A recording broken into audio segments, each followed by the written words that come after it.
फैल जाओ तो फैल जाओ। बड़े दुख की नीचे बात करो है, नीचे जी। दुख की बात ये है कि जहां सरकार को और इलेक्शन कमीशन को मिलकर के लोगों के बीच में उनका वोट कैसे आसानी से बने, वोट सबके बन जाएं और वोट डालने का सबको मौका मिल जाए। इलेक्शन कमीशन फेयर इलेक्शन कराए, निष्पक्ष होकर के काम करे और वोटर लिस्ट भी निष्पक्ष बने। और वोटर लिस्ट बनाने के लिए बहुत सावधानी के साथ, बहुत सहूलियत के साथ काम करना चाहिए। लेकिन भारतीय जनता पार्टी जब से हारी है तब से तरीके निकाल रही है, स्ट्रेटजी बना रही है और साजिश और षड्यंत्र कर रही है कि कैसे चुनाव को और चुनाव के परिणाम को बदला जाए। उन्होंने बिहार में टेस्ट किया, मुझे याद है एसआईआर को लेकर के पूरा देश और खासकर पूरा विपक्ष लोकसभा के सामने, लोकसभा के अंदर उसका विरोध किया। यहाँ तक इलेक्शन कमीशन को मिलने के लिए, जाने के लिए जब हम लोग जाना चाहते थे तो पुलिस फोर्स ने जाने नहीं दिया। आपने वो तस्वीर और वीडियो देखे होंगे जहां हमें बैरिकेडिंग तोड़ करके जाना पड़ा, बैरिकेडिंग के ऊपर से जाना पड़ा। और उसके बावजूद भी सरकार ने मनमानी की है, इलेक्शन कमीशन ने मनमानी की, एसआईआर कराया। और एसआईआर में डेटा जो आया है वो डेटा ये बताता है कि जहां जहां वोट कम हुए वहां पर विपक्ष हारा है। या हम दूसरी तरीके से कहें, भारतीय जनता पार्टी ने वो बूथ चिन्हित कर लिए जिन बूथों पर वो हारे थे, उन बूथों पे ज़्यादा वोट कटवा दिया।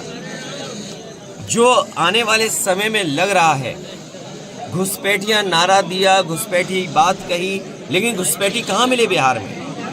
असली उनका लक्ष्य है वेस्ट बंगाल, ममता बनर्जी जी, कि ममता बनर्जी जी मुख्यमंत्री ना बन पाए। वहाँ पर झूठा प्रचार किया जाए कि वहाँ पर घुसपैठिए इतने, बाहर के लोग इतने आ गए हैं, इनके वोट को सुधारने के लिए, काटने के लिए हमें एसआईआर करना पड़ रहा है।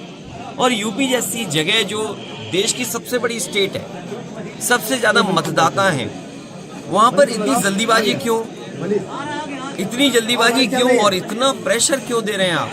ज़बरदस्ती क्यों बना रहे हैं लोगों को कि जाएं और अधिकारी गाँव-गाँव घूमें, घर घर जाएं और वोट बनवा लें? और उस समय तय किया इन्होंने। मैं बड़ी जिम्मेदारी के साथ पत्रकार साथियों से कहना चाहता हूँ, इन्होंने निकलवाया कि शादियां कब ज़्यादा हैं, त्यौहार कब ज़्यादा पड़ेंगे, शादियों में लोग जब व्यस्त रहेंगे उसी समय जानबूझ करके इलेक्शन कमीशन ने बीजेपी से मिलकर के वो तारीखें तय की हैं। तारीख बीजेपी ने दी है और एसआईआर के लिए घोषणा इलेक्शन कमीशन ने किया। तारीख देख ली उन्होंने जब शादियां ज़्यादा हैं, उसी समय इलेक्शन कमीशन से एसआईआर करा दिया। आज जिस परिवार से मैं मिला हूँ, सुपरवाइज़र ये थे सुधीर कुमार कोरी, ये अपनी पूरी नौकरी जिम्मेदारी के साथ कर रहे थे, लगातार जिम्मेदारी अपनी निभा रहे थे। लेकिन इधर अचानक सरकारी अधिकारियों ने, वरिष्ठ अधिकारियों ने, उनके ऊपर वाले अधिकारियों ने उन पर दबाव बनाया और दबाव बनाने की वजह से परिणाम ये हुआ कि उनकी जान चली गई और उन्हें सस्पेंशन की चिट्ठी की धमकी दे दी, सस्पेंशन की चिट्ठी दिखा दी। इस दुखी परिवार से मैं मिलने आया था, उनकी बहन, उनकी माँ, उनके और परिवार के सदस्यों से मैं मिला हूँ। हम इनके दुख में शामिल हैं। माँ ने अपना बेटा खोया है, बहन ने अपने भाई को खोया है, और एक ऐसा भाई जिसकी शादी होने जा रही थी। सोचो, लोकतंत्र को मजबूत करने के लिए बाबा साहब भीमराव अम्बेडकर जी के साथ जो संविधान है, और लोगों को समय भी नहीं दे रहे हैं आप, और एक फॉर्म, 2 फॉर्म, 3 फॉर्म घर घर बांटिए आप फॉर्म। और मैं ये कहना चाहता हूँ, इतना दबाव रहा है कि बीएलओ लोग फॉर्म पता नहीं कहाँ दे आए हैं, घरों में दे पाए कि नहीं दे पाए, लेकिन कंप्यूटर उनका बता रहा है कि 99.45% फॉर्म बढ़ चुके हैं। विपक्ष की रणनीति और अरे चुप रहो थोड़ी देर, और 99.45 फॉर्म बांट दिए उन्होंने। और सुनने में आएगा, आप देख लेना, कि जब कलेक्शन की बात आएगी तो ये रणनीति बना रहे हैं कि विपक्षियों के बूथ पर वोट काट दो, उनके वोट कट जाएं, जिसमें वोट काटने की रणनीति है पीडीए को वोट काटना, पिछड़े, दलित,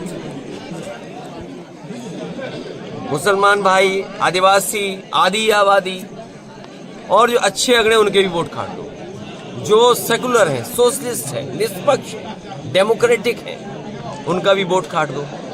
तो केवल उत्तर प्रदेश में नहीं, देश में जहाँ जहाँ हो रहा है ऐसा है, वहाँ सेकुलरिज्म बचाना चाहते हैं, जो इस देश को खुशहाली के रास्ते पे ले जाना चाहते हैं, वो सब एकजुट हो रहे हैं। सुबह तक करे नहीं करे